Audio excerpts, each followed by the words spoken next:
It's top tier Jasmine Allure, and if you want to have an alluring time, you better watch Countdown City WrestleCast.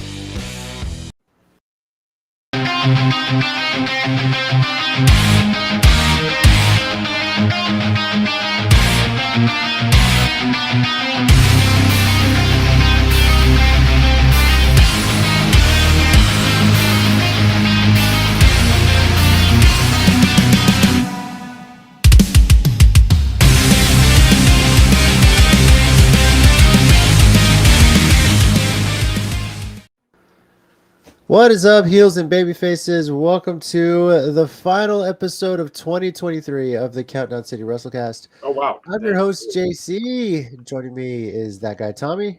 You know, we have other liners to open the show with. We really do. It's like we I do cycle through them. I cycle through I got to do. say, Tommy, that liner hits differently after message I received this past week. So, yeah. I feel you a little bit there. Yeah, see? Evil. Yeah. I said. Anyway, hi, everybody. And we got Big Mike. What's up, guys? Big Mike here.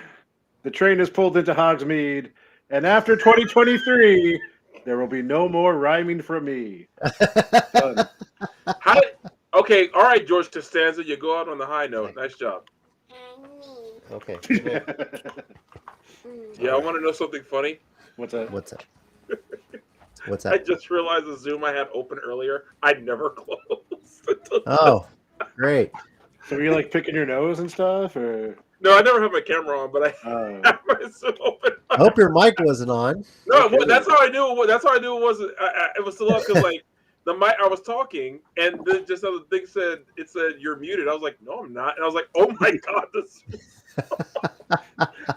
Man, Tommy is really, really dedicated to his job, sitting here zooming all this time and everything. Yeah. Keeps people questions. Well, you never know. People might have a paper at that is you know what? I say that, but do you know if we stay open till 9, I guarantee you someone would be like trying to say, "Hey, can you look at this real quick?" At 8:59. Yeah, I'd be like, "No, bro, it's over." I worked at a restaurant in college for a little bit. I know those. Yeah, you should have seen me when I was at UTSA at the library till 2 a.m. Good lord. Oh, gee.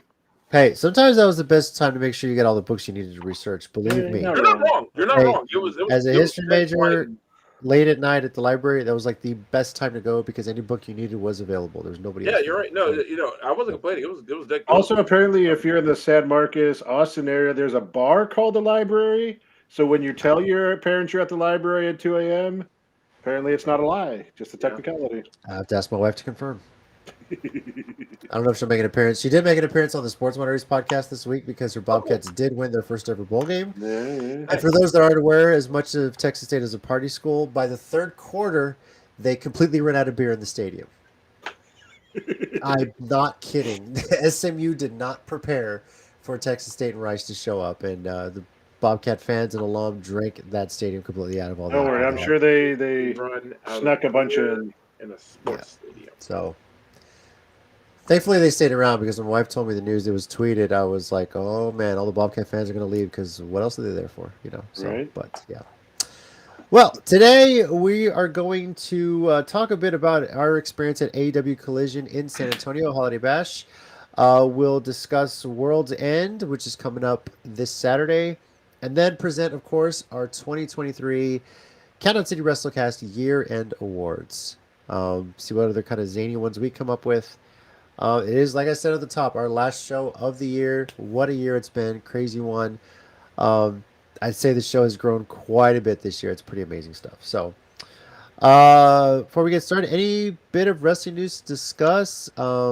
There was one little thing we talked about after we got off the air last week, just to mention and kind of give it its a proper, I guess, respect, if you will. But we did forget last Friday that we had heard on SmackDown that Charlotte Flair would be out for upwards of 9+ months due to her injury. So I know it's been like a week or two now, I guess, but we did miss that last week. So, as much as we complain at times of the booking she gets, that's obviously nothing we ever wish on everyone. So, we wish her.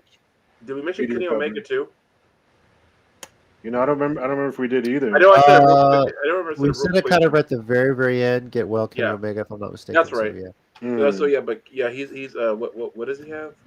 He had diverticulitis. Diverticulitis, right? Yeah, Diverticulitis, yeah. Which also sucks. Which sounds so made up. Yeah, like it was Yeah, that what promo. Yeah.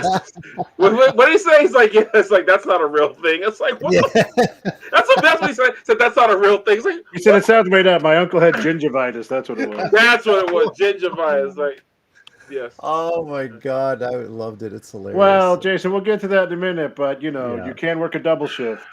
Don't give me hope, Jason. No, hold on. Feel like... There's still hope. There's still hope.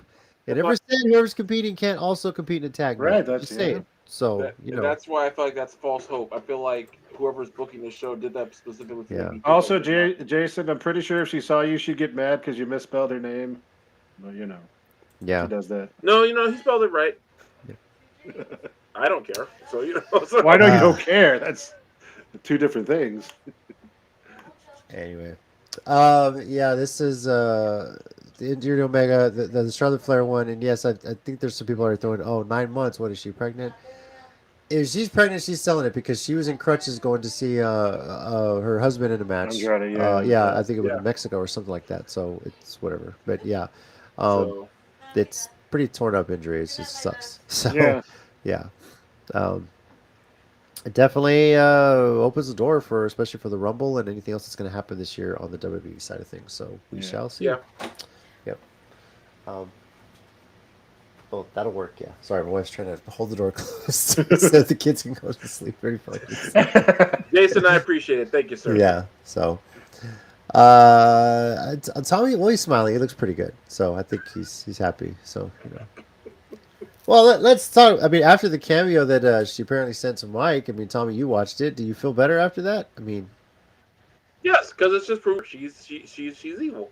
So so that meme of they had us in the first half. Yeah, that very much that because I thought she was being nice and genuine, and then it turned, and then she said something.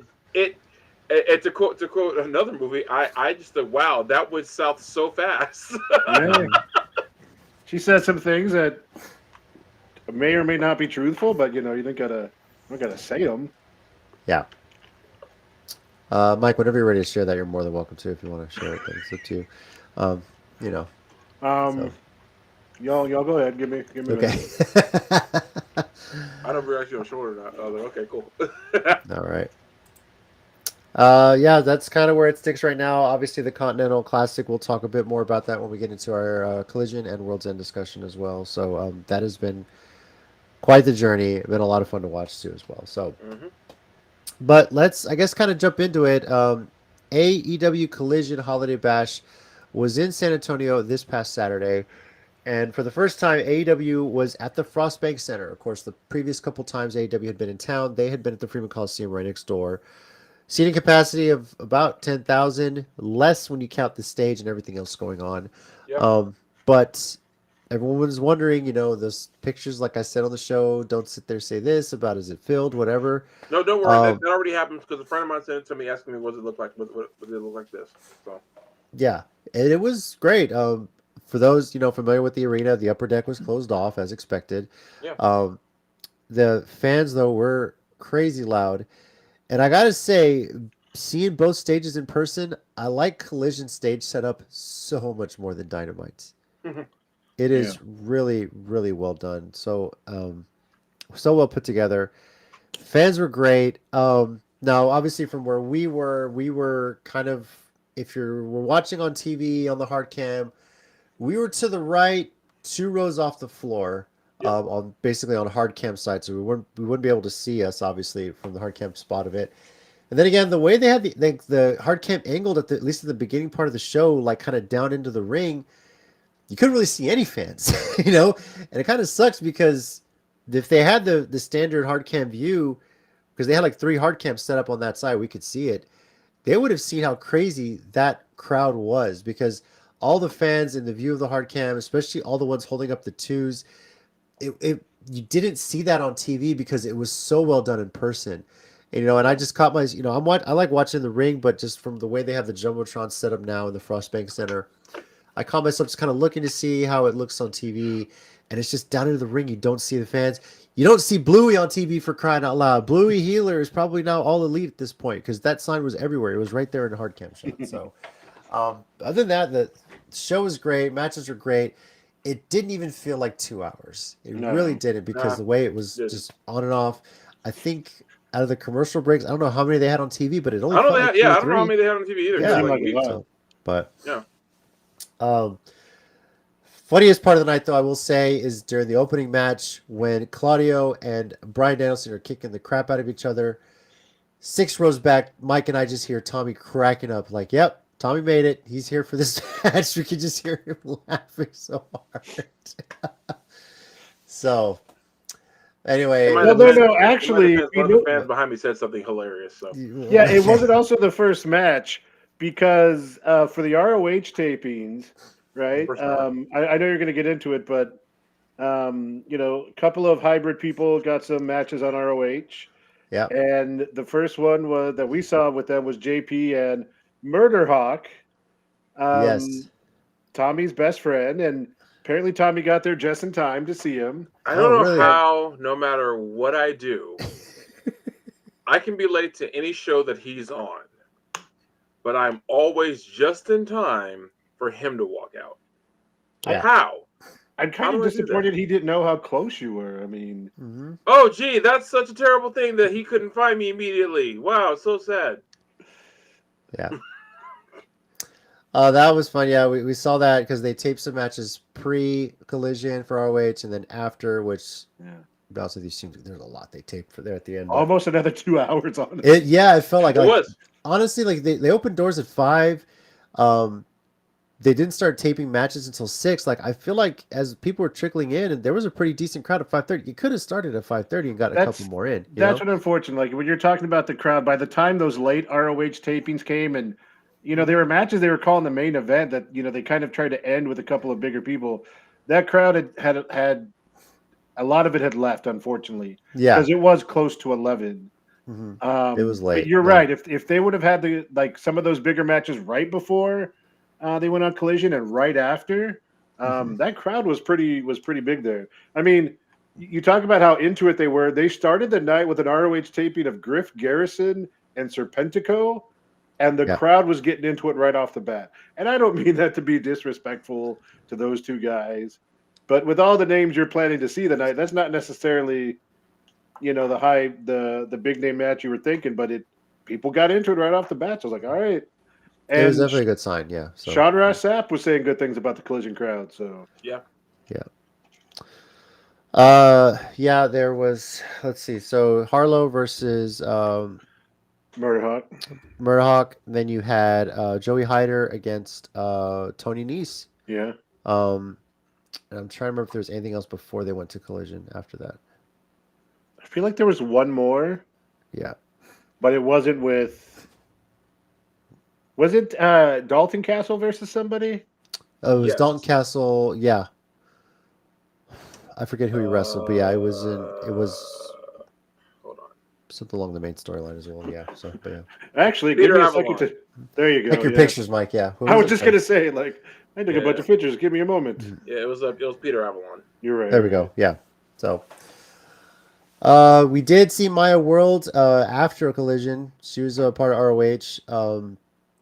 And there was a few others I didn't quite recognize. I don't know if you guys did or not. So some that had previously been in Mission Pro, I believe. So Bert Vixen. Yeah. The Renegade Twins. Mm-hmm. Yeah. Lady Frost, technically. Trisha Dora, technically, as well. I mean, well, she's former from BOW. Mercedes Martinez was there. Yeah. Alex Gracia, who I haven't seen in San Antonio in God knows how long. Mission Pro related. Cool. That's all I can think of. Yeah. Mm-hmm. Now the Collision show. What's what, Mike? Sorry. Oh, I'm sorry. I was just going to say, and then there was a bunch of Mission Pro and hybrid people in the crowd too. Yeah. All scattered throughout the arena. Yep. Pretty spread out. Some drinking more than others. We definitely heard that after Collision. So yeah.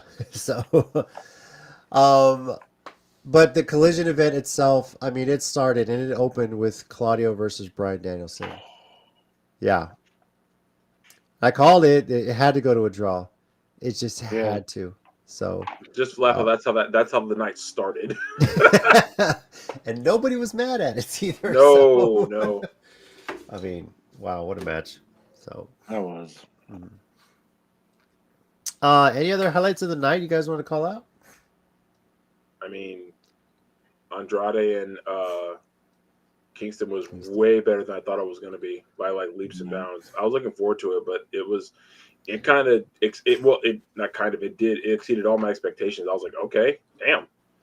They were trying to outdo Claudio and Brian, and they came close to me. So, yeah, it was a hell of a fight. And then, of course, Thunder Rosa returns. It sucks that where we were seating, we couldn't tell why she was coming up the side of the stage. Yeah. And that's what we were checking. And apparently it is, if not it's like a replica of this lowrider from Selena.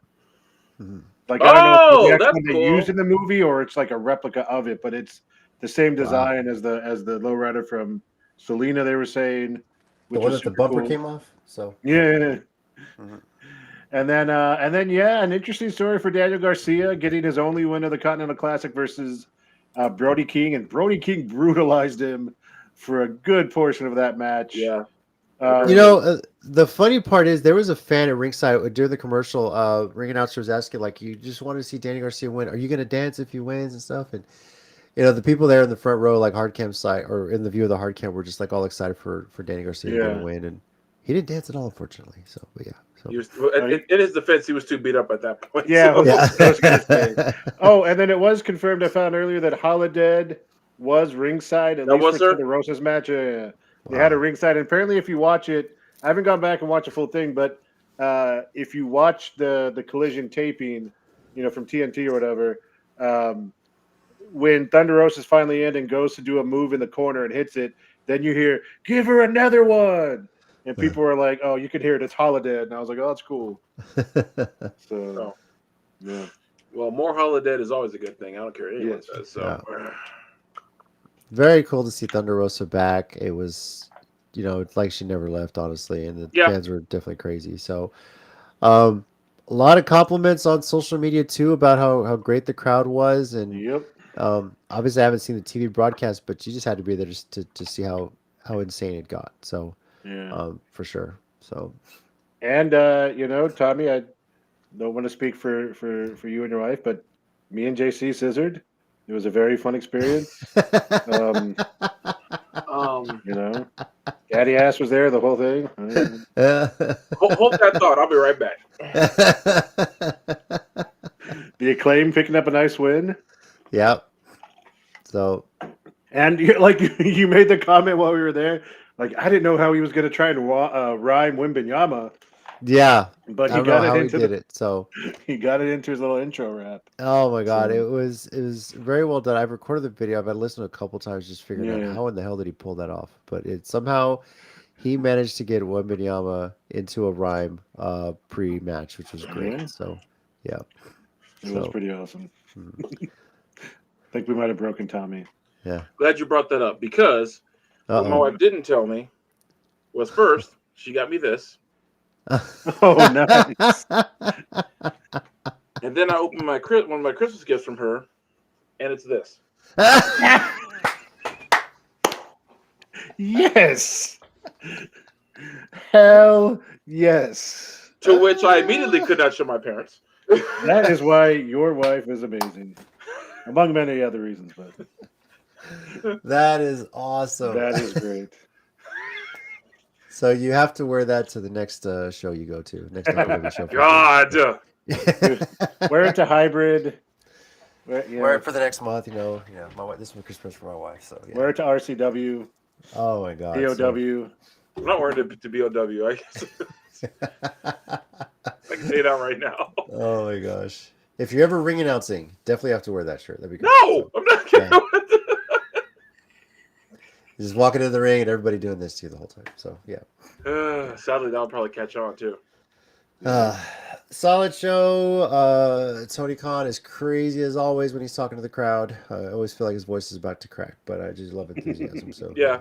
Oh, the Keith Lee Brian cage match was a lot better than I thought going in. It was Yes. So there was a fan in the crowd holding a big sign with a slab of meat, just chanting "meat, meat." They got meat. a couple different meat ones going. Yeah, Yeah. there were so many meat chants in the arena. It got more comfortable than the scissor ring really fast. So Yeah. I was like, it just mega pause all the way through this arena. And then, of course, we did get an appearance by Christian Cage to accept Adam Copeland's challenge for World's End, no DQ. So. Oh, he said he accepts the match, but he said he is no challenge. Don't forget. So. Yeah. So. Yeah. And of course, Mama Wayne is now a full believer of Christian Cage.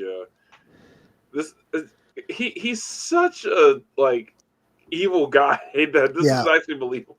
I think he could be a Bond villain at this point. He could be. He could legit be he's Baron Zemo from Captain America: Civil War. He doesn't have the powers of the Avengers, but yet still somehow managed to manipulate them all in such a way that he didn't have to really technically do a damn thing. So. And in a turtleneck. Yep. Like I said, Baron Zemo. New kind of evil. And new kind of evil too. Yep. Even Danhausen's like, wow, even I'm not that evil. Right. All right, well, from Collision, let's move into World's End. It's taking place this weekend. There's still a bit of a fallout that happened on Dynamite with the Continental Classic that sets up that final. Now, not going to make any predictions on this, but we'll just kind of go through this one by one, make a few comments here and there. Starting with the pre-show, a 20-man battle royal for a future TNT Championship match. Yep. Don't have any participants on there, and I'm sure if we did, Mike would have his 20-sided die ready to go. So we can all roll to see who we're picking on that. And actually, they did add one more match, I think. They did before. Okay. Yeah. Let me see if I can find it here. Is it the second 8-man? Yeah, it's the second 8-man. Okay. Oh, I see it. Okay, I'll talk about that when we get to it. Yeah. All right. Another pre-show match is one that got set up while we were in Collision. Hook versus Wheeler Yuta. Yeah. Yeah. I'm fine with that. Yeah. I gotta say, as a whole, if you look at the way they book Blackpool Combat Club, it is so interesting because they can so easily slide from heel to faces depending on their opponents. Although Wheeler Yuta is a huge dick right now, and he's great at it. And he kind of cracks me up with how he is. So that should be a fun match because, Hook's had a lot of hype for a long time about his look, and I know he's wrestled for a little bit now, and he's pretty legit. But I'd be interested to see with Yuta trying to tie him up and stuff. That should be fun. Sure. Yeah. All right. Main card. Let's talk through it. Swerve Strickland versus Keith Lee. Miro versus Andrade El Idolo. Yeah. Sorry. Go ahead. Oh, I thought we were going to talk about each one. Yeah. I'm sorry. Go ahead. Swerve and Keith Lee. Yeah. So I love that. I hate that they kind of quick set it up, and we saw part of that too with the promo Keith Lee cut, and then after losing the three-way on Dynamite, Swerve kind of, no pun intended, swerved into talking about that match since he said Keith Lee was talking about him. So it's kind of a match that has a lot of history, but the actual setup of the match came kind of quick, unfortunately. But AEW does that a lot, and the matches usually kill it. So yeah. All right. Miro versus Andrade El Idolo. Who, by the way, will have CJ in his corner. Is she going to be back? Is she going to be They're cleared? listing that she's coming out with Andrade. Okay. So I don't know. Yeah. Yeah. Because apparently she did get that whole thing taken care of with her hand, whichever that was. That poor girl. That looked nasty. And literally just from a little splinter from the ring, apparently, or from around somewhere. Yeah. That kind of thing, man, it's amazing how that kind of thing can just kind of screw you. But, that's also the kind of thing we see also is people from all across the wrestling world wishing her well. I just think it's cool. So actually better. Also, two guys that I'd really like to see get going in AEW. They've been very hit and miss for being who they are. Well, for whatever reason.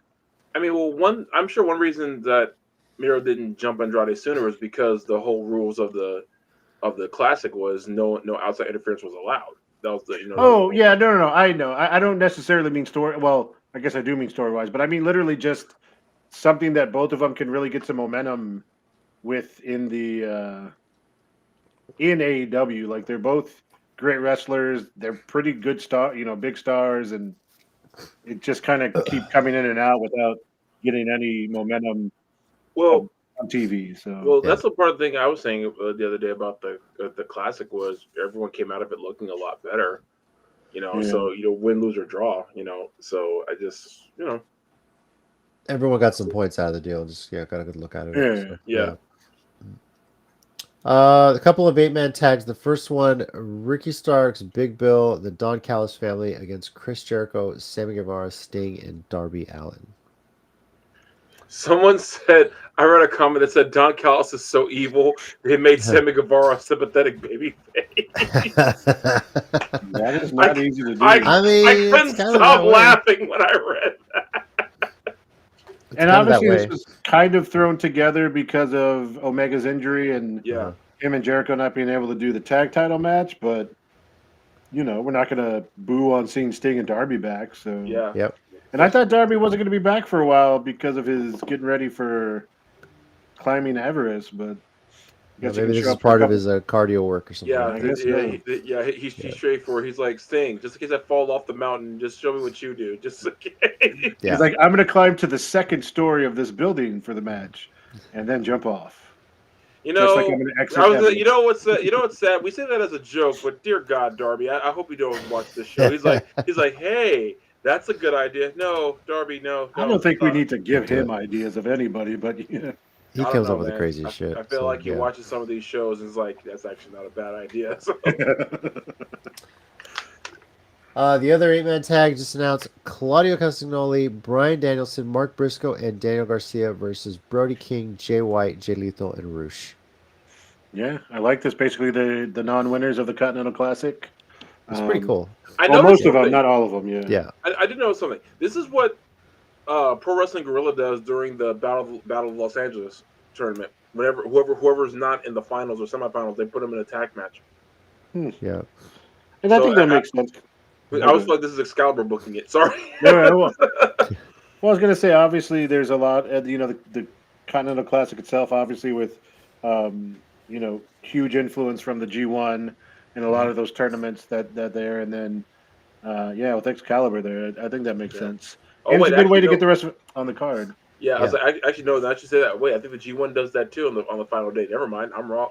That's true. I was about to say, doesn't the G1 do that whenever they have? Yeah, I wouldn't doubt it. Well, you know what? You know what the difference is like they do like a series of tag matches, so it'll be like there'll be one that'll be a 6-man, one will be a regular tag team, and then the rest will be in like an 8-man tag for no reason. You know, so and they'll usually they'll try to keep that like faction heavy. So if it's like if these two guys in the faction were in it and the two guys in the other faction were in it, then both factions have to meet in the 8-man tag match. Yeah. And then whoever lost and beat the other has to cut a promo in the ring and say, "You beat me, and I want to face you at Wrestle Kingdom." I just booked a Wrestle Kingdom match. Sorry, Mike, what were you saying? No, we just talked because Swerve and Andrade already had matches set up, so this is kind of like the rest of them, and it gets them on the card again, and you get Claudio and Danielson in there, and you get some of those other guys who we get to see. So I know sometimes AEW gets complained about throwing up some of these like multi-people matches, but in this case, I don't mind it. Mm-hmm. All right, on to the championship matches of the night. TBS Championship, Julia Hart defending against Abaddon. I like what Abaddon's done since she's gotten this recent run. Mm-hmm. I don't think she's going to be Julia Hart. No. I also really like what Julia Hart's finally done with this new character that's evolved. But I think it should be a good match. I'm expecting some outside interference on some levels. I'm pretty sure Thunder Rosa's going to get involved again with this. So yeah, I wouldn't doubt that. I bet Sky Blue will get involved somehow. Yeah. Yeah. Because I kind of said at Collision that I don't think Abaddon will win. I think it'll be a good match, but I also think Thunder Rosa may be going after that TBS belt next. That'd be cool. Yep. Jason thinks Julia Hart as well. Yeah. Julia Hart. Yep. TNT Championship is a no DQ match. Christian Cage defending against Adam Copeland. I'm torn here. Me too. Me too. Christian won their first meeting through nefarious means.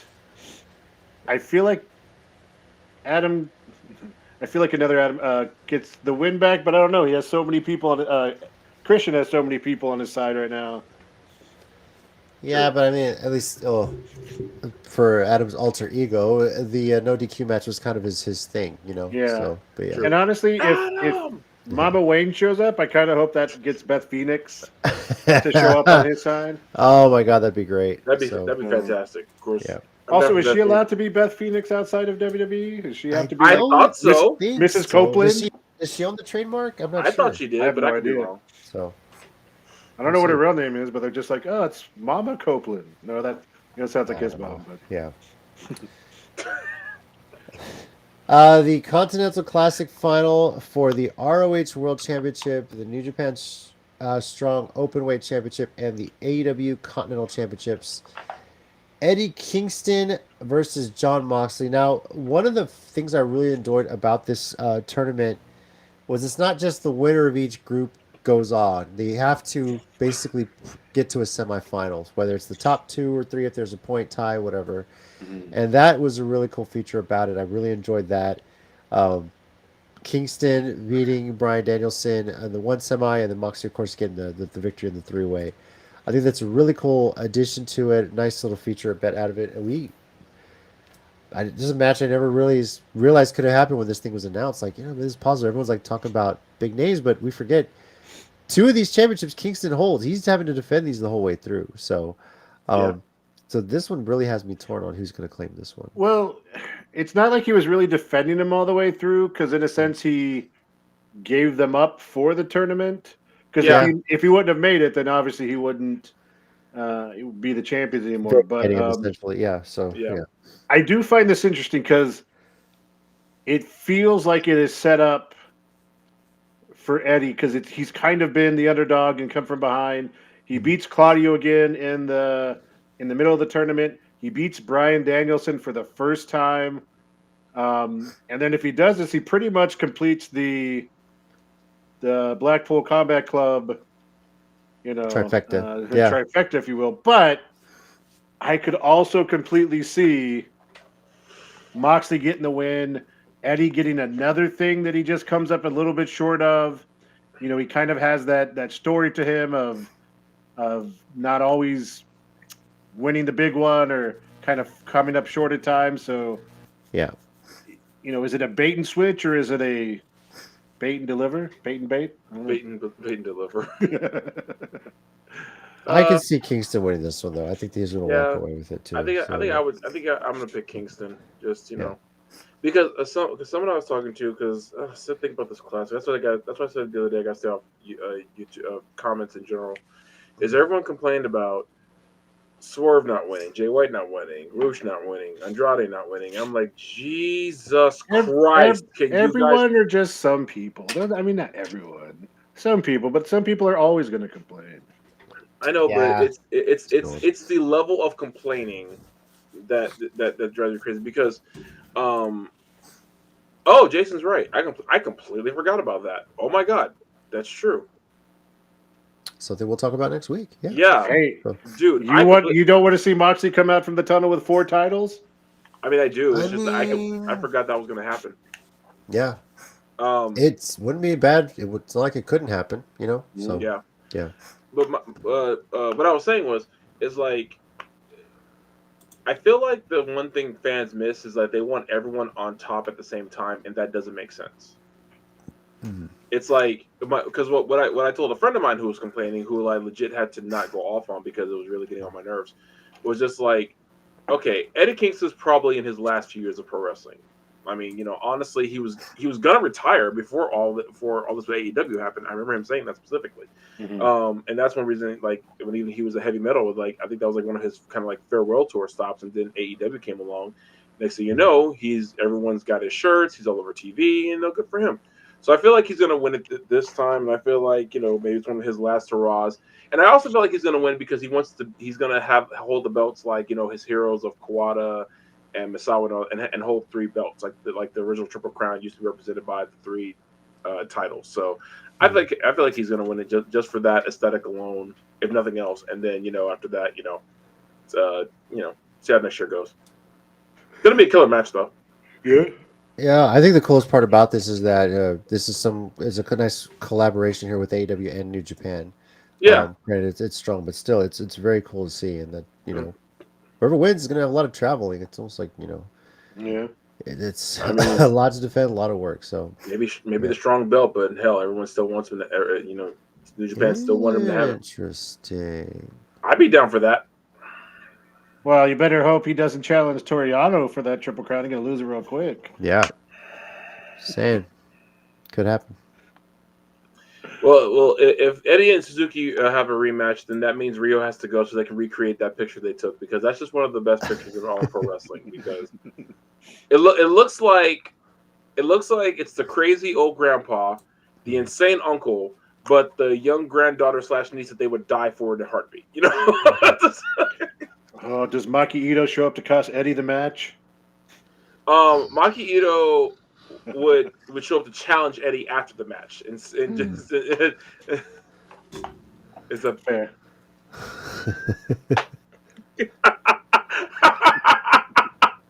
Yano is a betting.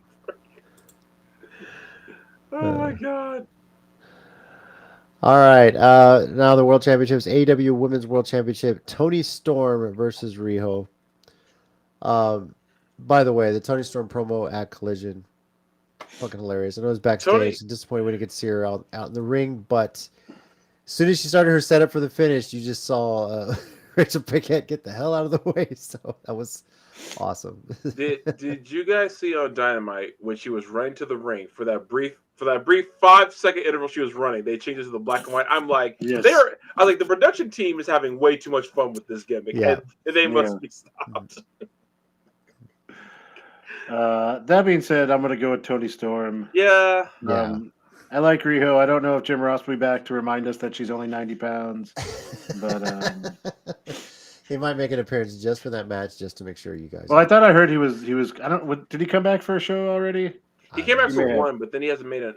I don't think he's been back since. I think he just comes back sporadically. So, I know it's a joke. It's just like whenever she's in the matches he's calling, he can't help but like she's so small. She's 90 pounds. Yeah. But that being said, I also love the fact that she like legitimately intimidated Mariah May too. Just like she walks down, just like because she is adorable essentially. But like she'll kick your ass. It's pretty cool. I'm loving the feud only because more Toni Storm on a TV screen. You can't go wrong with that. Yeah, because she's God, this character's hilarious. So yeah, that's great. Oh gosh.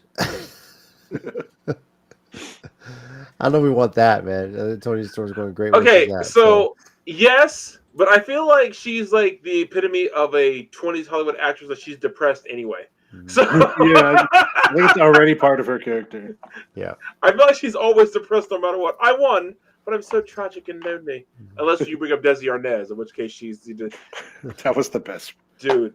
Best joke ever, the Desi Arnaz thing. Oh my god. Mm. All right, and finally, AEW World Championship, MJF defends against Samoa Joe.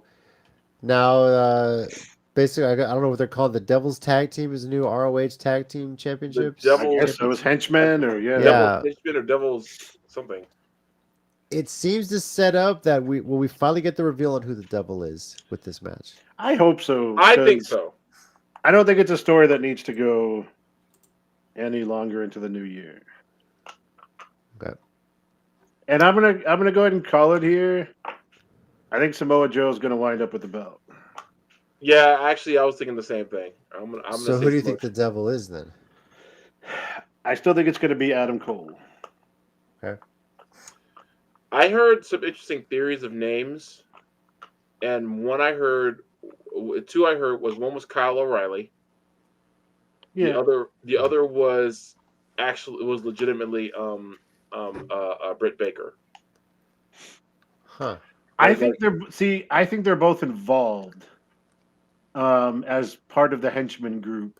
Yeah. Personally, I can see that because they do all have beef with MJF for different reasons. Well, the theory that I've been hearing is like, even if it hasn't been like, for instance, let's say if it's Britt Baker, like, of course, naturally that hasn't been her under the mask the entire time, because she's been like, of course, she clearly is not as tall as the dude wearing the mask, and she's clearly not a dude. No offense to anyone who might think I mean that in a negative way. Dude played another dude. Another dude. But like, just like she's had like proxies, like, whoever like have all been helping her out and agreeing to this. I honestly think the Kingdom may still be a part of it. Honestly, like Roderick and Matt and who's the last guy? Oh yeah, Mike. Might be part of the because also I'm gonna call it now. It's CM Punk.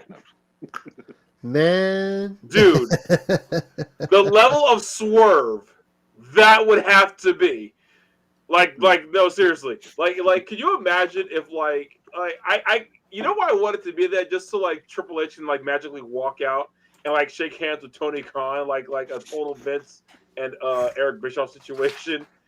Of course, if that happened, I would need someone to immediately check on Jim Cornette, because I'm more than positive he would drop dead at exactly that moment. So. Yeah, I think whoever the devil is, and it potentially could be Adam Cole, and it could be multiple people. I feel like this is a whole Undisputed Era type ordeal. And it's the only way they could get the title off of MJF in Long Island. It really is. Yeah. Having Tony be the... Yeah, Jason has his theory. He shared with us. Well, okay, do explain. I don't know if I heard that before. He thinks it may be it could be Tony Khan. It was me all along. Rehash that shit. That's what I know. Yeah. That would be so dumb. That would kill the whole thing.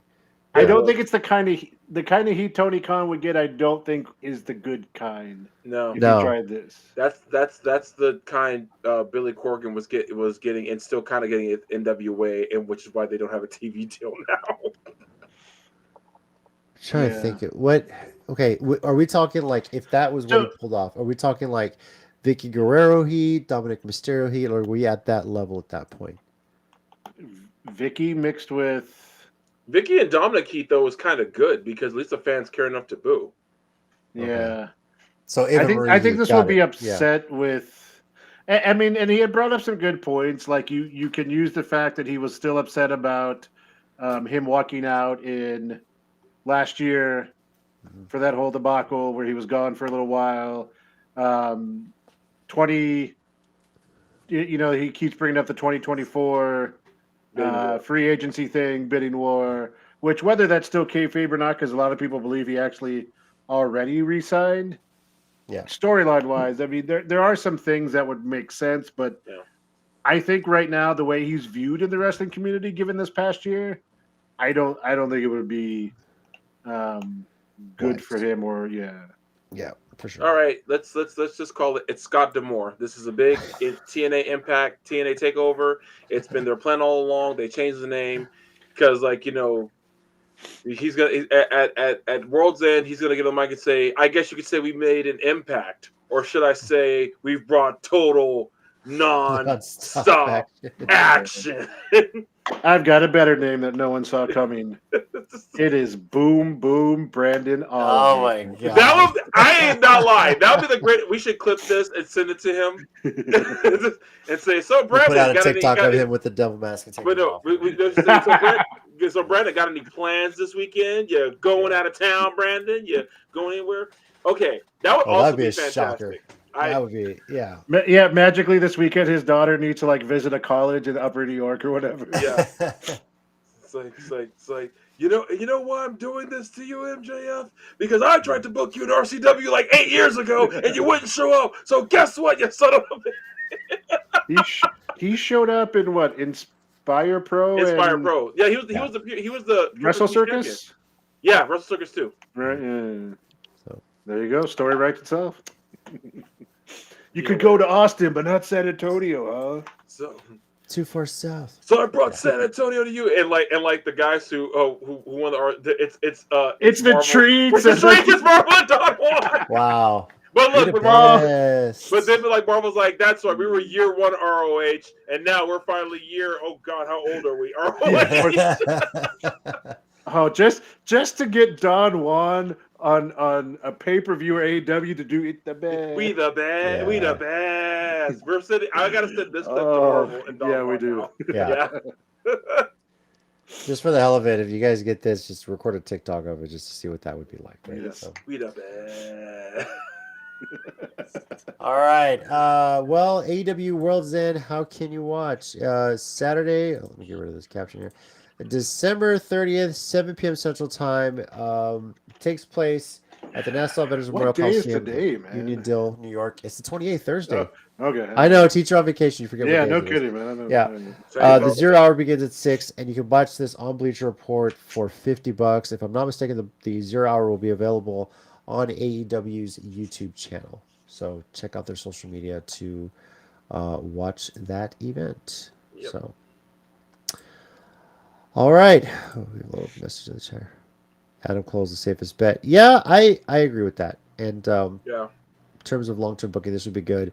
If MJF is legit hurt, this would be a great way to get him off TV for a bit and just let this new team take over and honestly bring some fans back. You know, what kind of storyline can you pull from this? So, all right. It's really Bobby Fish. He's like, yeah, TNA didn't work out either, so I decided to come back here. You want some heat? Jeez. Yeah. Yeah. All right, now time for the fun stuff. The 2023 Countdown City WrestleCast Year End Awards. Now, the way this works for us is, we'll have some categories we'll go through, and each of us will announce who we think, like, for example, male wrestler of the year is, female wrestler, we'll all say who we think it is. Then we'll also hand out what we call the Tez Award for who had the best correct pick percentage for the entire year. If you picked over half of the pay-per-views that we did. As you're following along with us live or commenting afterward, let us know your thoughts, who wins each award. And of course, after all that, we have some fun and crazy zany awards that none of us know about. We're just going to come up with, or we've come up with ourselves, and we'll present those as well. So, but we're going to start with Male Wrestler of the Year. There's a lot to choose from here in this one, but Mike, we'll start with you. Who do you have as the Male Wrestler of the Year? So, a lot of potential choices out there. A lot of people had a good year this year. Some people at the top of the card with the big belts, some not so, at the middle level belts, and some maybe not even without belts. But I think for me, especially with the run he had through the middle of the year, I'm going to go with Orange Cassidy for his run with what was it now, the international title? International title, yeah. That run he had of basically starting every Dynamite with a hell of a match, and to that point where the storyline got him to, like, I'm beat up and I'm hurt, and I don't know, I guess I'll defend it again. Like, I just really enjoyed that run he had. I think he didn't get enough credit for it. And so that's what I'm going to go with for mine. All right. Tommy, what about you? So I thought about this for a while, and actually just changed my mind a second ago because I have a couple of. But first, let me start off with a personal pick, who I just want to say I'm proud of. That's Brian Keith for his year of, like, just killing it on the indie circuit to the point where now he's getting recognized by, like, everyone, even being challenged. And someone sent a challenge out to him from Japan, from DDT. So him. Will Ospreay is my other was going to be my original pick for the crazy year he's had. But if I'm going to go by number of consistently good matches and the fact that he's had a just gigantic run this year, my pick's got to be Gunther. I feel like he's been putting in work like nobody else's business and made everyone he's come across look like $1 million. So, shattering records left and right, having 5-star match after 5-star match, and not saying the Miz isn't a good worker, because the Miz, of course, is a fantastic worker, but getting some of the best matches out of the Miz ever. I'm gonna go ahead and go with Gunther as my choice for that. And JC, before you give yours, let me just throw out there the dream match of our two choices so far: Gunther versus Orange Cassidy. Think about that. What that would be. I think that'd be fun. That would be a lot of fun. The best part about that is I feel like that's a match they both would want to have, and I feel like in some way, shape, or form, it's happened somewhere else. Yeah, that's probably true. But like I feel But like that was Walter. Let's be honest. that's true. Walter and Gunther are two different wrestlers at this point. And I don't mean that in a negative way. He has just had such a transformation as Gunther. That's true. And not just from the weight loss, just his style as well. So it's been completely different. For Yeah. sure. Yeah, So. it's true. Mike, get out of my head. I had Orange Cassidy too. Oh, I shit. really All right. was hashtag Orange 1000. I really wanted it to happen. I do know, and I really pushed for that. And you said it, opening the show, that international championship, he made it something. He had the fans involved with it. My son to this day randomly will just run in with his shirt off in a pair of jeans and say, "Look, I'm Orange Cassidy," and some sunglasses on. Doesn't matter what we're doing. It's crazy. So, it's such a memorable wrestler. My son loves watching him and thinks it's hilarious, him being there. I know I honestly would love to dress him up for Halloween. Just take a picture of him dressed as Orange Cassidy and put it on a shirt so he can wear that on Halloween. Would love to do that. So maybe I'll try and convince him to there. Jason says Will Ospreay.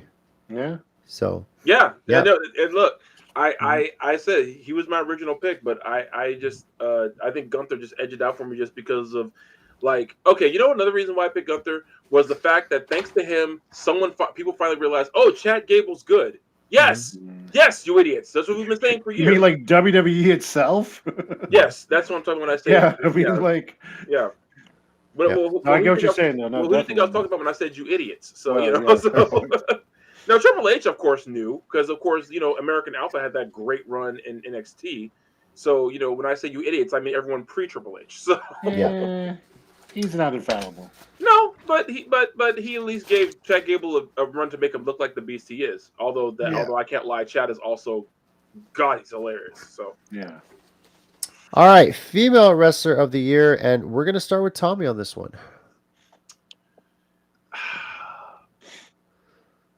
I have a biased pick, though.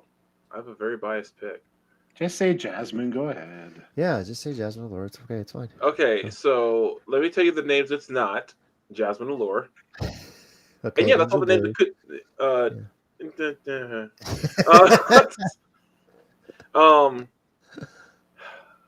Okay, I'm kind of split. Mm-hmm. Mainstream wise, it's Julia from Stardom because she's put on just banger after banger this whole year. Also, close runner up is Athena, but I really want to give it to Maddie Rinkowski. Legitimately, because it's like she. I hadn't. I mean, I don't think I've ever seen her in a bad, but like especially this year, I hadn't seen her in a bad match all year. So I really am torn between Maddie and Julia. Legitimately. If it helps you split any, she did need help from Callie to win one of her matches. So I don't want to knock her, but I mean. So I'm picking Julia, guys. Okay. Yeah, so I'm gonna go Julia from Stardom, New Japan, because she's had a banger year. But I will say this: Io Sky definitely is a choice, and Toni Storm.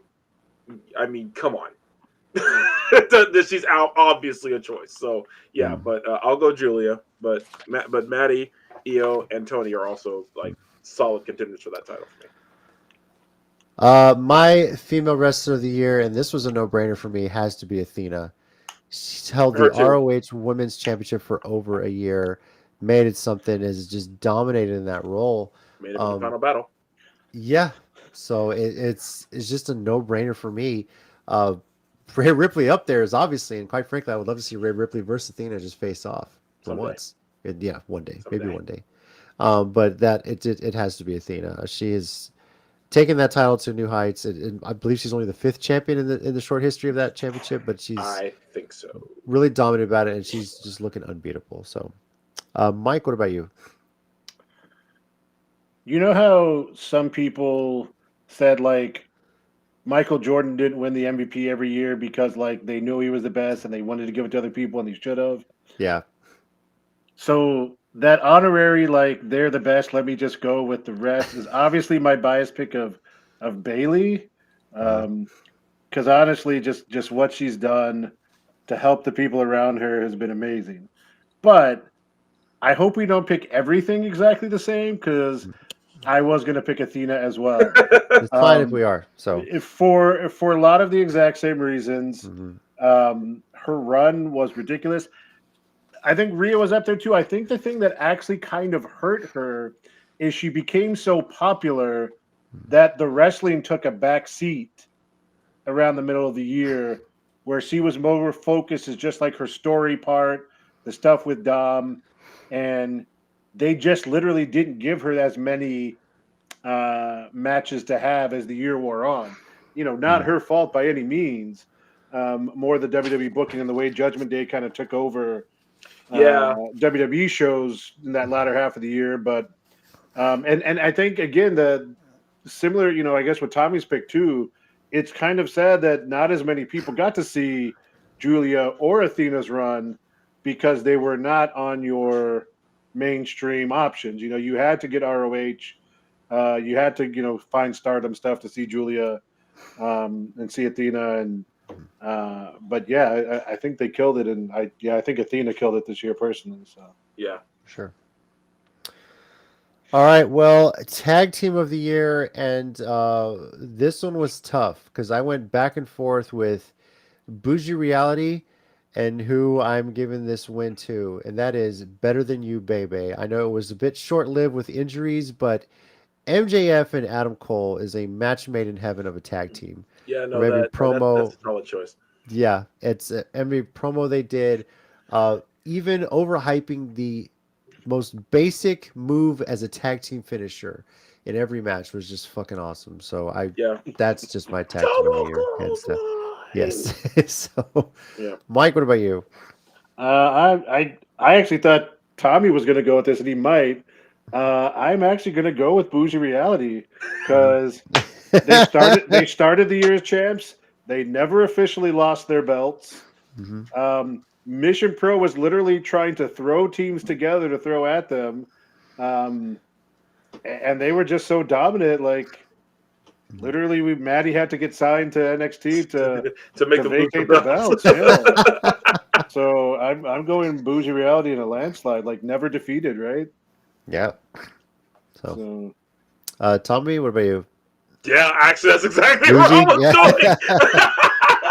I mean, it's that. It's like it's also a personal thing where the whole stuff they did with my wife was just something that she like legit did love and enjoy. Like it was like she as beautiful as my wife is, she has always had this worry that she's a very pretty woman, and of course that's wildly untrue. She's absolutely gorgeous, and to have them come hang out, do that with her, take the picture, and do it repeatedly, to the point where it's like after the match they make a beeline for her. I remember one time Maddie flagged down Rashay just to remind her that's what they were doing. It's and it's not even some kind of and for everyone watching wondering, no, we never planned that. It just happened that way every time. So no, I was gonna go Bougie, and honestly because they were legitimately that entertaining. So then they were great. So yeah, Bougie Reality was who I was gonna pick too. All right, Mike, you're starting us off on this one, match of the year, and I know there's a lot out there to choose from. One of which may have just happened this past Saturday. So ridiculously hard. Okay, I'm going to take that biased Bailey similar thing where it's an honorary, the automatic winner, not my official pick for the match with Claudio and Danielson from Saturday, because I got to see it live. It legitimately was like a bucket list thing for me to see those two go at it live. And that's just in a category unto itself. Beyond that, this really is difficult, and I'm not even sure I have an answer as I'm saying words right now. Because the triple threat from WrestleMania, the Danielson and MJF Iron Man match, and I'm sure there's a few that I'm not even thinking of at the moment. I think in the end, was it? I think I'm gonna have to go. It was this WrestleMania, right? Where it was Gunther, Sheamus, and Drew McIntyre. Yeah, that was this year. Right, that was So, okay. yeah, that was this year. Then I'm gonna have to go with that one before I say anything else, because Jesus Christ, that they just beat the crap out of each other. Yeah. And and for what it's worth, WrestleMania is still somewhat considered the biggest stage of them all. That was ridiculous, if that's a word I can use. Yeah, why not? Just use it. So, Tommy, what about you? Match of the year. So I actually had to pull up the cagematch.net to remember like what all happened this year, and then like and there were some I forgot happened. There were some I was thinking about. I was like, oh my god, that was this year too. Jesus Christ. And even some from Japan that I got to see that I was like, God, those were killer. But if I'm gonna pick one, I gotta go FTR versus Jay White and Juice Robinson. Tag team wise, son of that was such a good match. Like back and forth, left and right. That was one of the most insane things I'd ever seen. But if we're letting live be a bias, I got to be honest with you guys because I was there for this. Athena and Billy Starks tore the freaking house down at Final Battle. And when I say we swore to God we heard 3 more than once, we swear to God we heard 3 more than once. That's also that's. I mean, yeah. It's Bailey and Sabre Jr. You can't go wrong with that choice at all. But no, like if I'm doing live, then I'm going that match because it was so good. But TV wise, that tag match, and again, this is no disrespect to the other matches this year because there's one that's a unsung hero of mine. It was Katsuhiko Nakajima and Kento Miyahara in Pro Wrestling Noah. That was just I finally got to watch it recently, and it was like, ugh. It was so good, but there are other matches, of course. But yeah, that's going to go with the tag match as mine of the year for TV. Okay. The easy choice. I'm surprised none of you guys mentioned any of the Ospreay and Kenny Omega matches, but although right there, Jason just said it. Mine is on the same card, but it was the main event that night. It was Bryan Danielson versus Okada, which we are going to see again next week, but. Danielson beating Okada by submission, closing out Forbidden Door. Shock to the world. I don't think anybody expected Okada to tap ever. So the fact that Danielson did it, amazing stuff. That is my pick. Danielson versus Okada. With the broken freaking arm. I was gonna say we're gonna start telling. I'm gonna say it till I can't. I'm telling that story. Just like Mr. Clarence did in Coming to America, talking about Joe Louis fighting what's his name? Bryan Danielson didn't even have an arm, Mike. He was armless in that match and still made Okada tap out. That's hilarious. The whole left side of his body was gone, and he still beat Okada. Excuse me. Yeah, so it is that for me, and I'm looking forward to seeing how that turns around next week. So, oh man, Jason, yes, that's a good one. So if you guys don't know about that one, what was it? The loser must leave. Like whoever was like the last one to get pinned had to leave their unit or their faction. Yes. That was a crazy match. Yeah. Stardom, by the way, put on hella bangers this year. Just hella bangers this year.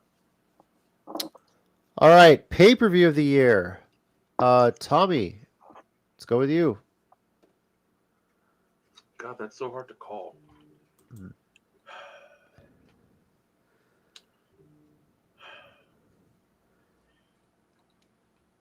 I can kind of help you out here. If I'm going by our WrestleCast ratings. Yeah.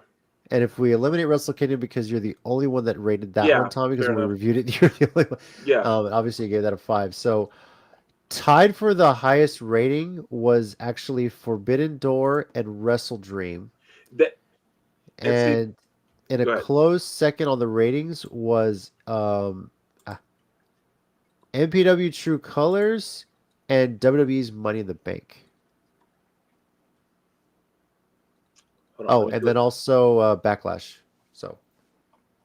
Oh, damn! Yeah. Backlash was this year. Yeah, you're right. It happens every year, right? So. Damn! That means Money in the Bank was this year too, wasn't it? Yeah. Damn. Damn. It was a good year for wrestling. It really was. Yeah. So I completely yeah, forgot that. Oh, Jason's right. yeah. I forgot that damn match too. Oh my god, this was a great year for wrestling. Holy crap. Hold on. What happened at Mission Pro True Colors? Give me 1 second. That was Yeah. the debut of Black Swan, among other things. Oh, that might win by default. Yeah. I'm leaning. I can't lie. I'm leaning towards Wrestle Dream, but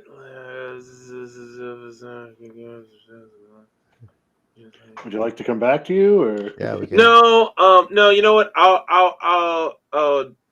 Damn, versus damn it, Jason! Stop putting things in his head. He's never I gonna know. answer. No. You know what? I'll go Wrestle Dream. I'll go Wrestle Dream. Okay. As my final. But that being said, Forbidden Door. And I can't believe I'm saying this. Backlash and Money in the Bank were probably my other top real high contenders.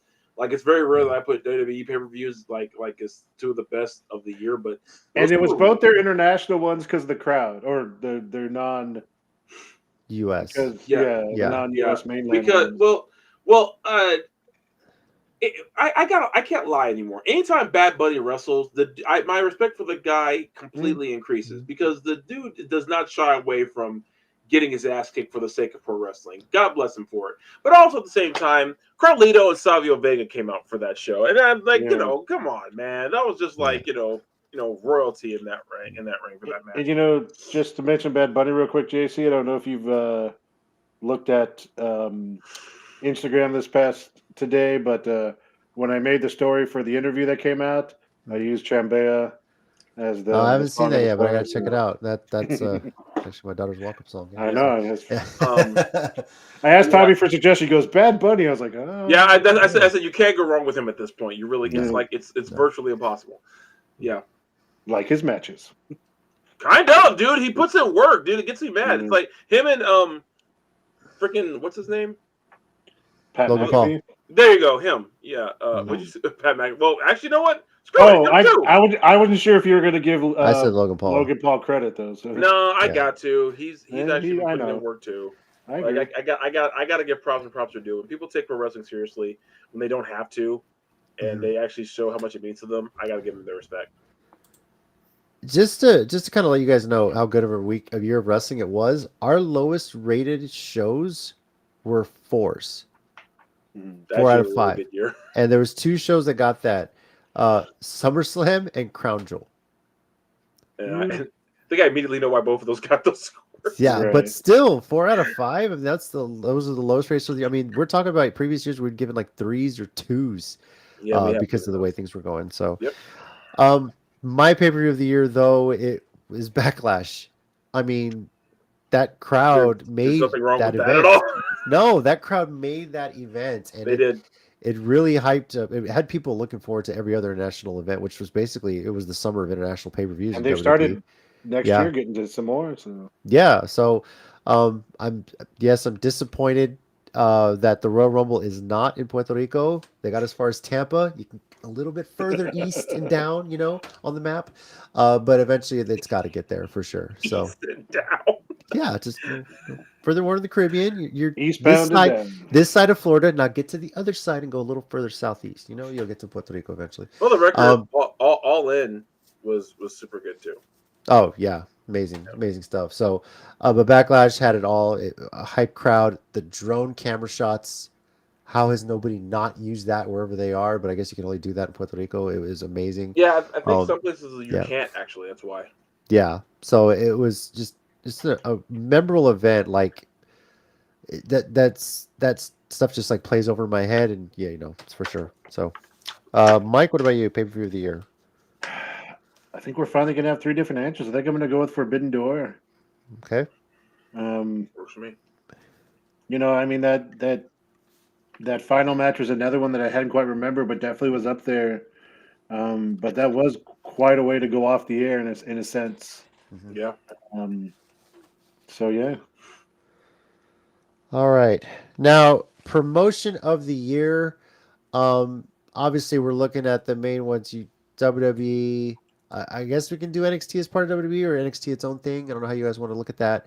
AEW, Impact/TNA, New Japan, NPW, however you want to rate the I promotion was of the gonna say, year. do we want to count indie promotions as part of it, or I mean, It's up to y'all. I wouldn't yet. I mean, I would go mainline, but I mean, indie promotion. If you're picking one over the other, I don't want to start a whole big this or Yeah, that, or the true. favorite over the I other. was kind of thinking the same thing. Yeah, Actually. Yeah, I don't want to be not. I mean, they'll probably let me in, but I'll get scowls the entire time. yeah. So, but for me, it's WWE.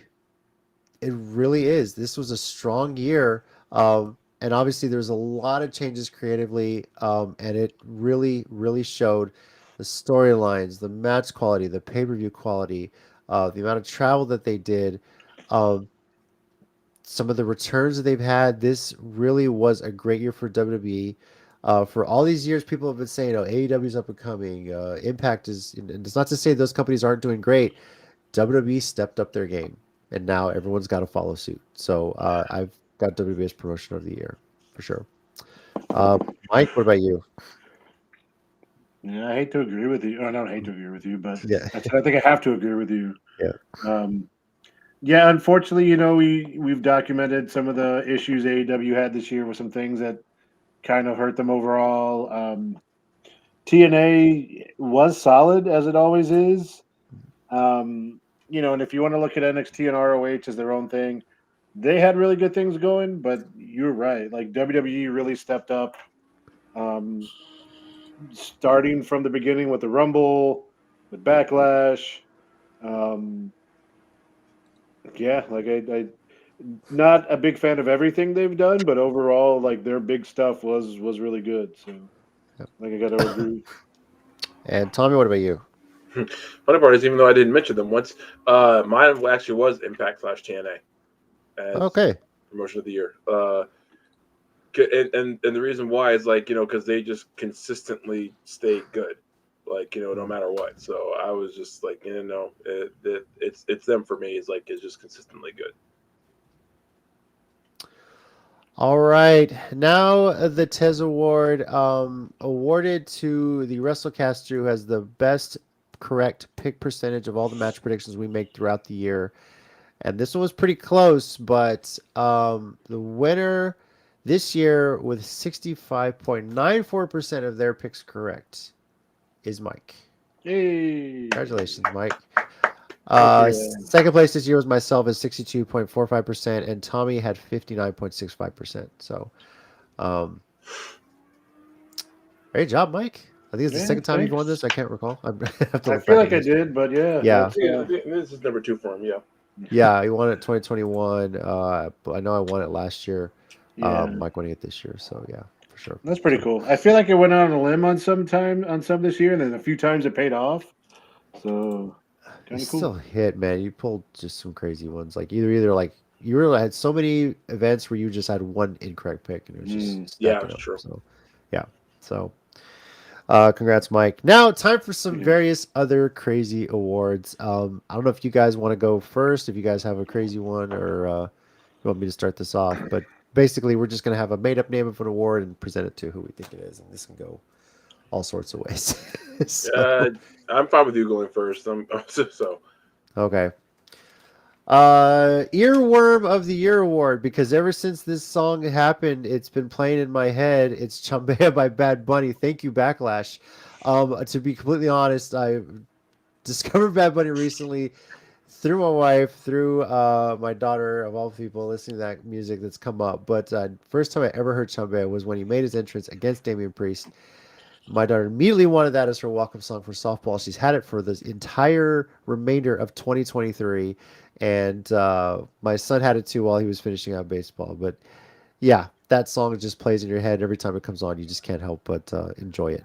And even some of the parents on this island enjoyed it as well. So, sorry, son had a bad dream. Anyway, who's next? What kind of crazy awards you guys got? So I don't know about crazy awards, but I do have one.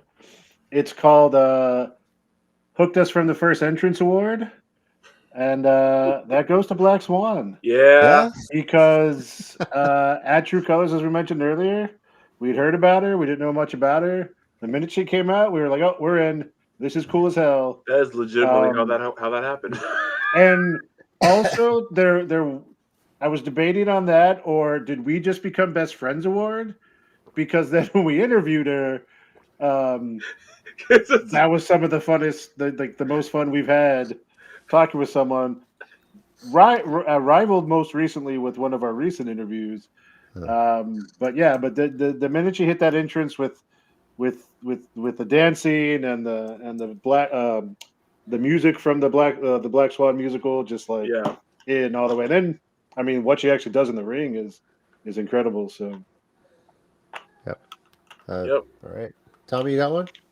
I have my standard La Rosa Negra Please Come Back award, which of course goes to La Rosa Negra, which she's like a multi-time God. winner of this. yeah, I My mean, goodness gracious. hey, sometimes, like you said, Mike, some choices are just obvious. When you're good, you're Yeah. good. But You're not wrong. how do I want to title this? It's okay. I got it. It's the damn it. Even when she's wrong, I still like her award. That goes to Tiffany Nieves. So, damn it. Even when she's being very naughty, it's like I still like you. You're a wonderful person, you. But oh boy, are you pushing it, young lady? But no, it's like I bring that up because I feel like her rise all over the country has just been steadily just like getting better and better, and she's been getting better and better. But I mean, in the Mission Pro crowd, man, it's like, yeah, we're probably supposed to boo her, but it's really not that easy. Because she's so charismatic, she's so freaking good in the ring. And like, when did she even start? Like, hold on. It's been like within 2 years, if I'm not mistaken. Yeah, no, yeah, you're right. She started in 2021. It's like, and like she already moves and acts like a veteran. It's like, so yeah, Tiffany Nieves. Oh, I like Jason's. That's good. Yeah. I like that. Nice, man. Obviously, the most hyped first match like ever. I can say. I mean, it was all over social media. Bailey even commenting, saying she would disown her if she lost too. Great. Well, that wasn't her first one, but Sasha Yeah. commented, or Mercedes commented on her second one. But. Yeah, for sure. So, oh god, I have one in my head. I have to remember what I said it was going to be. Best Return to Wrestling Award, Angel Blue. From everything she's gone through with her interview, the interview we did years ago about injuries, surgeries, rehab, getting sober, going to CrossFit, and then just obviously some tragic events brought her back to wrestling, but she has been nonstop ever since. And despite an injury, has also completed a marathon, for crying out loud. So, so happy to see her at Mission Pro. Can't wait to see her in February when she comes back. But definitely, Return to Wrestling of the Year award definitely goes to Angel Blue. So, I got another one. Oh, before you do. Yeah. Oh man, appreciate that. Thank you, Ted. Yeah, good job with that one, Tommy. Man. Of course, definitely. That was this year too, right? I can't believe that. Yeah, I can't believe that was this year. It's like that feels like I did that a year ago, like legitimately like 2022, and that was like just this past summer. But I thought of another award. Yeah. The He's Having Way Too Much Damn Fun award, and that goes to Don Juan. Yes. Because that fool is having way too much fun right now. No matter what he's doing in the ring, he is having too much fun. I agree 100%. You can see it every time you're at a match, every promo he does. The you may have escaped the closet thing is still, I'm like, I can't believe he just that and the Von Erichs with the Marcel Russ. We love you, department stores. I was like, I was like, this man will be sued. I got another one. Go for it. This is I have made the Mission Pro IOA more dangerous than the NXT parking lot award. Jasmine Allure. Yeah. From attacking Izzy in the IOA, you know what? She jumped her other opponent in the IOA. You know what? Yeah. Just as dangerous as the NXT parking lot. That IOA has seen more street fights than pretty much any street. Well, maybe not Zarzamore, but At the But casket match too. They brought a casket that out way too, that entrance way. Yeah. So yeah, that's the happy yeah. memory for me. Say another one there. Most active local wrestling Yeah, group for sure, that's Mike. what's up, for sure. Thank you. 100%. And I was actually going to mention this, guys. Keep a watch on our social medias this weekend. We're going to recap everything we've done interview wise. Wow. And I wrote it down earlier today going through stuff. It's about 20 plus things, including the panel, including some people jumping on the show. It was a hell of a year. I keep forgetting to count that people who jump on the show because I forget that we've had Genocide, Angel Blue, Stud Stash, and then we interviewed Mr. From Superhero Comic Con. Can't remember his name right now. We had Ziggy Dice and Josh Woods. That's right, dude. Ziggy Dice. Yeah. So, oh man, this has been a crazy year, dude. Yeah, we're gonna follow our social medias, or at least the Twitter and probably the Instagram. We're gonna kind of review those in the coming weekend before New Year's. So. This one, I mean, people forget this also happened this year, and I'm gonna throw this one out there. It's the About Damn Time Award. Sami Zayn wrestles in Saudi Arabia.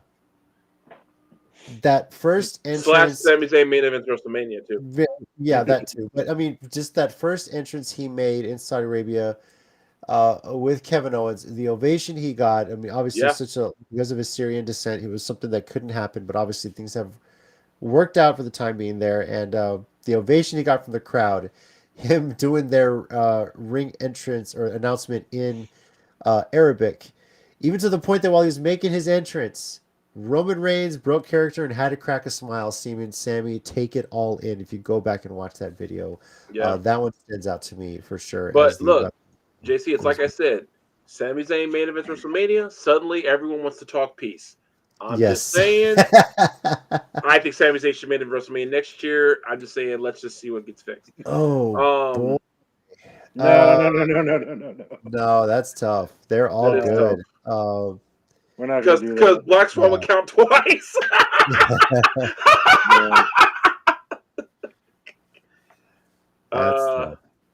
No, they were all super cool. They were really good. There's awesome some really great ones this year. And yes, a large portion of them are, some of the local guys that we've met, but we had a chance at Comic-Con, like we said, with Josh Woods and Ziggy Dice to have short little ones. I got short little ones with DiBiase. Yeah. Jake the Snake, Buff Bagwell. We had a few of those on there. So shout out to that group that let us interview Zicky and Josh Woods. Appreciate them for them being cool with us doing that. That was really cool. So Grunt Style, right? Grunt Style, yeah. Shout out to Grunt Style. Appreciate them for letting us do that. Yeah. That's a hard one to call, man. We had some fantastic ones this year. Maddie's was so good. Keys was really good too. Yeah, Keys, Gia. There's one that hasn't come out yet that was also really good. Yes. We had Brandon Weiss leaving Hybrid, driving to pick up a ring, which I later got told by his girlfriend she was really upset about that he's doing an interview. I do love that though, because I thought that while he was there, I was like, this man's on the phone. Yeah. That's wrestling, right? You're driving whatever, you're still working. That's all. You're always working, so it is what it is there. So yeah, but it's also hard to call because we just had all of them just seemed like just every single interview was really good. You really got a bigger sense of just who they are, just outside the ring and overall. So that's hard to call. And it is, and especially with the majority of the local people. And I've said this in the last several interviews. The thing that strikes me the most is their passion for wrestling. Yeah, because. Granted, someone who has never had the guts to actually go train for it, someone who has loved wrestling as a fan almost their entire life, it is not always easy to find people that are similar. A lot of people into it, out of it, casually know it. But, some of these people, when you talk to them and, when they can reference Mil Mascaras Royal Rumble 1999, you got some passionate wrestling fans. So. For sure. Man. So funny. That's the best thing. I think that's what's made wrestling bigger this year is that you're getting a lot of talent that has an appreciation for it, is a fan themselves. Sometimes we've seen in interviews some people that are in wrestling just treat it as a business. Like they didn't even watch it growing up. They really they're making money. That's all they care about. So, and those are honestly the best interviews when you meet people that are in this but have a passion for it and are fans of it. It's pretty awesome. Yeah. The Happy Trails Award goes to the Impact Wrestling brand. Goodbye. Nice to know you. It was such an up and down time with Impact Wrestling as a name. Wish you the best in future endeavors. Yes, the return to TNA begins in about 3 days now. 4 days. Oh my God! Is that what today? Oh my God! Yeah, midnight. Basically, we're counting down to midnight when we return from Impact to TNA, and I fully expect on social media for Impact to be live, and right at midnight switch it to TNA Wrestling. Wait, right at midnight. I just thought of something. Everyone and the rest of the world's going Happy New Year, TNA fans. 3, 2, 1, TNA. You know that meme where people are like in a bar and then something pops up on the screen and they start cheering? That's what's going to happen. It's going to go Impact and switch to TNA, and they're just going to, somebody's got to Oh make my that. God, I hope someone makes that. I really do. I hope someone makes that so I can share it because it's going to be hilarious.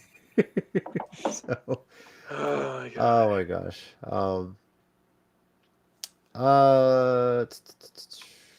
I got a few more if we're still going. Go for it. Okay. Yeah. All right. Let it fly. My next one is the Chiropractor's Best Friend Award, and that goes to Casey Blackrose for all the backs he broke this year, keeping chiropractors all over this city in business. Yeah, for sure. And let me say, and in all seriousness, that dude, as one of the interviews, has been one of the coolest people we've gotten to know this year. Yeah. His passion for wrestling, his passion for hybrid, and hyping up all the people that he goes to hybrid with. Like, I don't know if you notice this, and I don't mean this in a weird stalking way, but like if you look at social media, anytime people from hybrid post stuff, or their hybrid post stuff, he's always in there with likes. He's always sharing it. At wrestling shows, even though he was one of our first early interviews, he was hyping up other people. He was like, "You got to interview this guy. You got to interview this person." That dude's passion is unparalleled. It's been really cool to get to know him, and I cannot wait to see him amongst many of the others. But him especially in an ROH ring on TV soon, because he really deserves it. So, I thought of one. Because, in honor of him semi-retiring from it, the Good Brother Amazing Announcer Award goes to Hollywood Terry as he prepares to announce for one of the final times before he moves on to bigger and better things. I'm so happy we had him on the show once too. That was great. For that sure. was a lot of fun. Yeah, so. I think he'll probably do it again because Thank you. I'm flattered. It's nice to receive an awesome. award. It's just an honor to be nominated. Yeah. Yeah. But he'll probably be on the show, but like he's not gonna do any kind of local announcing as much because of his new job.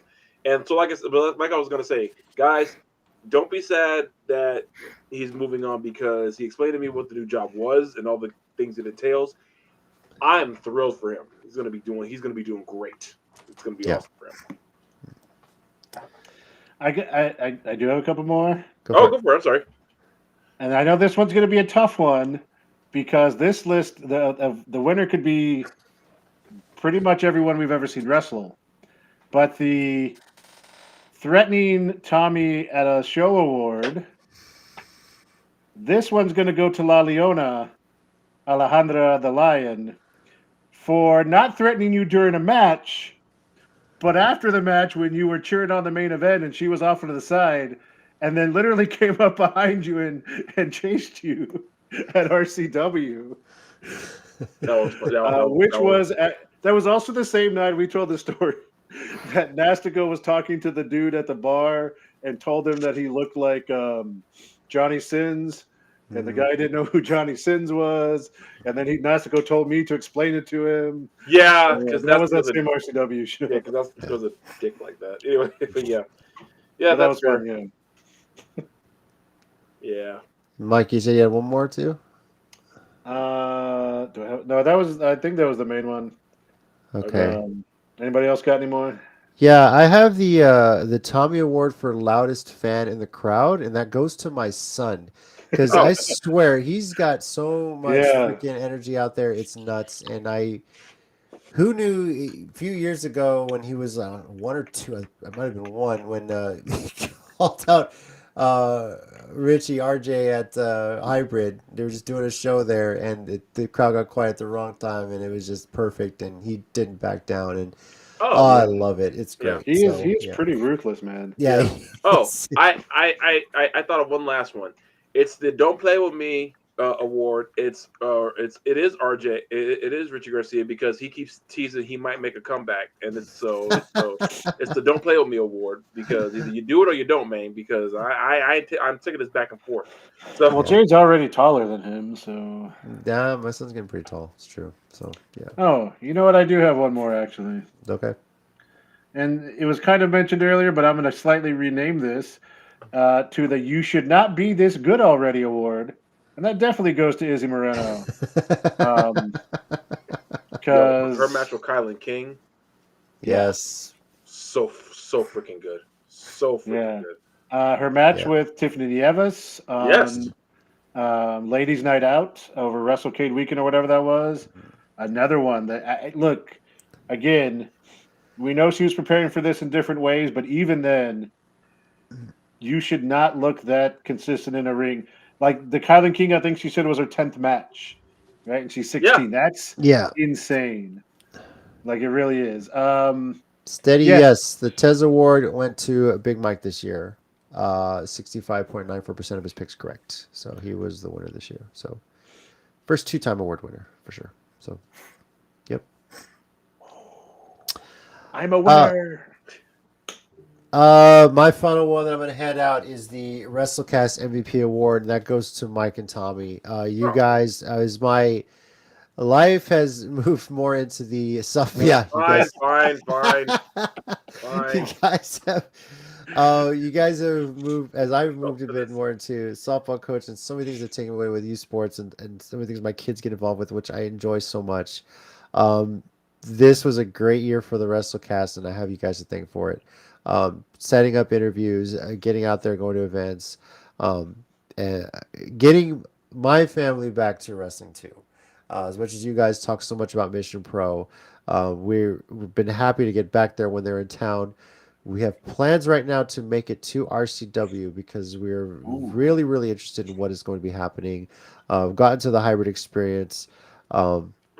And just trying to make it to whatever shows we can as it works around our kids' sports schedules. But this was such a great year for the family. It's such a great year for the WrestleCast. And thank you guys. Y'all have stepped it up so much. I'm so proud of both of y'all with everything that has gone on with the show. It's been great. It's been nice to know that even if I have to miss for whatever reason, traveling out of town, feeling sick, you guys are there, and it's pretty amazing. So thank you so very much for that. Thank you for helping the show grow. God, it's hard to believe. I think, we hit our 200th episode late last year, and next year we'll be hitting our 300th episode at some point. So it's pretty amazing stuff. So crazy. Yeah.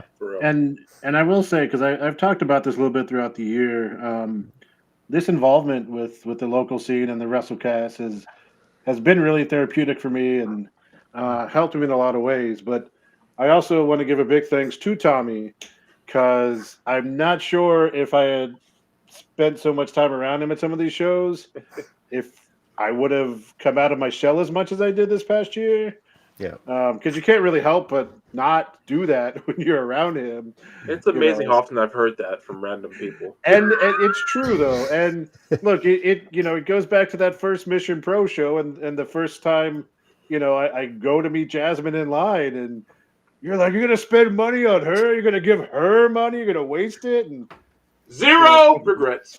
No, I believe you. To be 100%. fair, my wife and Jasmine instantly bonded over the fact that they went to Texas State. Yeah, so yeah, it's I'll great. give you that. So, yeah, Jason. I mean, getting to meet Jason, getting to meet Bernsey. Getting to meet all of y'all finally. that watch the show. Yeah. It's nice to put a face and a voice to the typing. With Edward if you and will, Edward so. and Christian, like our fans. Yeah. That's crazy. Yeah, like the day we were at RCW and that dude walked by with the Countdown City WrestleCast shirt. I was like, I legitimately was like, what the hell is going on right now? Yeah. Did that guy just have our shirt on? Are you kidding me right now? So yeah, it's crazy, but it's been amazing, and yeah. I thank both of y'all for keeping this going. It's really been awesome. Ted, obviously we got to thank you for so much this year too. Sure. Sure. Without you getting all this started and helping it grow, we wouldn't be here either. So I'll just say we've come a long way from setting up the little iPad mini, the lights, the makeshift green screen on the wall downstairs, which, by the way, we repainted that entire first floor, so it looks so different now. But we've come a long way from pre-recording and me editing, and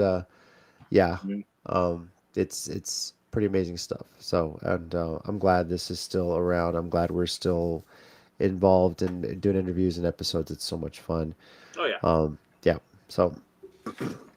All right. Well, let's move into our 1 minute warning segment. We if have you a guys 1 have minute warning at this well, point. I at least have one. I don't know if you guys do. Do y'all? No, I don't. I might, but I might need you to go first. Okay. Well, I'm definitely going to go first. And this one is a clear message to one Tony Khan, because let's face it, I love your enthusiasm. I love how you come out to the crowd, say how excited you are to be in San Antonio. But I gotta say this: when we were there, last year, the year before, Last December, March before. yeah, it's the same message. So, are you really excited to be there, or are you just saying that because you're in whatever town that you're in? Because the way you overhype it, the way you have a great crowd, I will say this: San Antonio proved how much of a wrestling town we are. And if you haven't seen that from all the hype we got, if you haven't watched the shows, see all the independent promotions in town, if you haven't listened to Thunder Rosa about how great San Antonio is of a wrestling town, if you really do enjoy coming here, give us a damn pay-per-view. We deserve that. Because it seems that, hell, WWE brought the Rumble here this year. Yes, that was this year too. But you have yet to do that. It's time to get out of your little circle, and I know you love Vegas and Jacksonville and all this other shit. Give us a pay-per-view. Call it the Battle of the Alamo. I don't know what you want to call it. Make it some stereotypical, but San Antonio deserves an AEW pay-per-view. If you want to see how hyped this crowd really can get, give us a damn pay-per-view. We'll be there. Trust me. Behind you 100%. Yeah. True. In WWE, you still need to take the Rumble to Puerto Rico. I'm going to stand by that. Missed opportunity this coming year, but please, 2025. Yeah. WWE put WrestleMania here. Put it in the dome. I've been saying that for years. Too small by today's standards, unfortunately. I don't know if we'll ever get a Mania. Do it 2 days like they've been doing it. Hell, then we can get everybody in there. Yeah. So. We'll be able to find a hotel for unless you go to Seguin, but yes. Mike, you had one? Let me see if I can pull this off. All right. I'm going to try to share my screen. Okay. Let's see if we can do this. Do I need to take the countdown off? Or here we go. Can y'all see my screen? Yes. We can now. All right, let's see if... Oh, my gosh. Can I make this bigger? Yeah, You just click on on it. All right. With your loved ones and have All right, Restart so this is what we were talking about earlier. This is what I was sent. So enjoy this. If you like Tommy's one as much, here's what I got. It's top tier Jasmine Allure, and I wanted to wish Big Mike a very special Merry Christmas, Happy Holidays, and a Happy New Year's. I hope you get to spend it with your loved ones and have the most amazing time ever. But most importantly, I hope you get coal and socks for Christmas, because that is what you deserve. You're just a simp. You're bottom tier. And it's about time you put some respect on my name, because all I hear you is talk in the crowd about me and not positive things. But on February, I'm gonna make sure that you shut up when I take those belts. And well, have a Merry Christmas.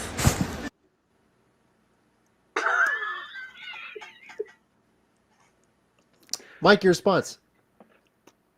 So, you know, I do want to say some things. Oh, hold on. Go for it. Uh-oh. Sorry, that was playing on my other. Yeah, okay. Okay. First of all, don't got to be so direct. Some things are better left unsaid. But second of all,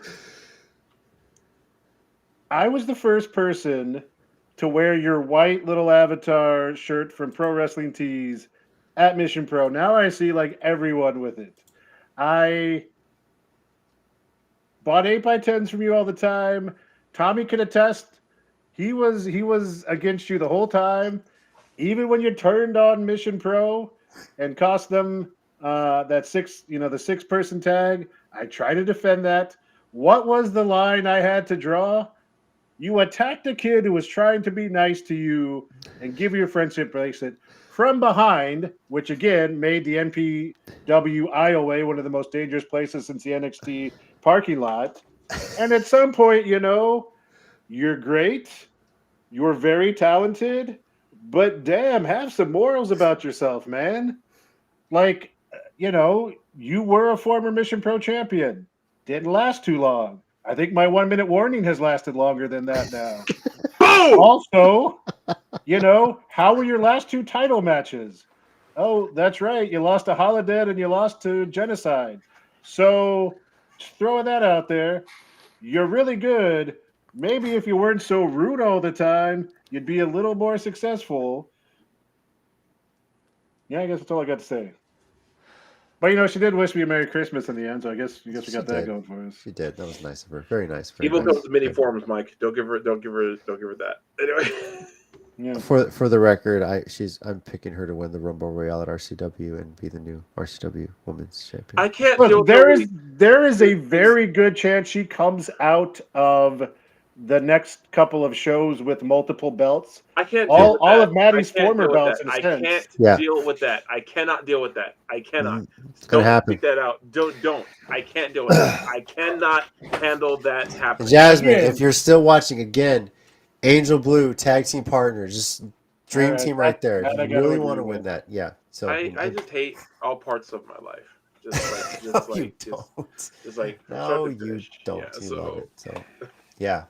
The comments. How the turntables indeed, Ted. Yes. How the turntables indeed. Jason said, "Wait, Mike is talking trash." Yeah. Still echoing this one. Yes, give us an AEW pay-per-view. Yeah, seriously. And Jason, if I'm finally talking trash, it took a while for me to get there. So yeah. Well, thank you everybody for tuning in for our final show of 2023, presenting our year-end awards.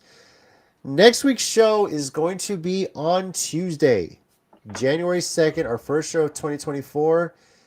And Tommy will be hosting because we're going to be previewing New Japan Pro Wrestling's Wrestle Kingdom 18. That's the big event we're going to be talking about. Of course, we'll also talk about World's End, what happens at World's End. Yeah. Tommy's going to host it. He always hosts our first show of the year when it comes to Wrestle Kingdom, so he's going to be discussing that, and that is, you see how excited he is for that too as well. So, most wonderful time of the year. Yes. So we're going to talk all about that. That is going to be happening on Tuesday versus the usual Thursday, because Wrestle Kingdom does take place on January 4th as well. So that's what's on tap for us. Thank you to everybody for being a part of the WrestleCast this year. All the comments, all the followers, all the interactions, seeing you guys at events, talking about even at Collision, us yell at each other from across the arena was great. It was so much fun. Was a blast, and I've it's been such a great year for the WrestleCast, and you guys are such a big part of it. We do very much appreciate it. Have a safe New Year, and we look Yep. forward to seeing y'all in 2024. Yes, Uh, indeed. hope that it gets better, and yeah, we'll rest in peace to Mike's opening rhymes, unless he comes up with one. Who knows? So yeah, not I happening. think it needs to end like the year. So All right. So Yeah. Right, guys, we had a over good run. here we got Tommy, Thanks, guys. we got Mike, thanks, guys. Be good to each other. and I'm JC. As always, heels and baby faces. Remember, pro wrestling is real. People, People are fake. fake. reach for the sky, boy. Be safe out there New Year's Eve, everybody. Boom. Adios, Gunther.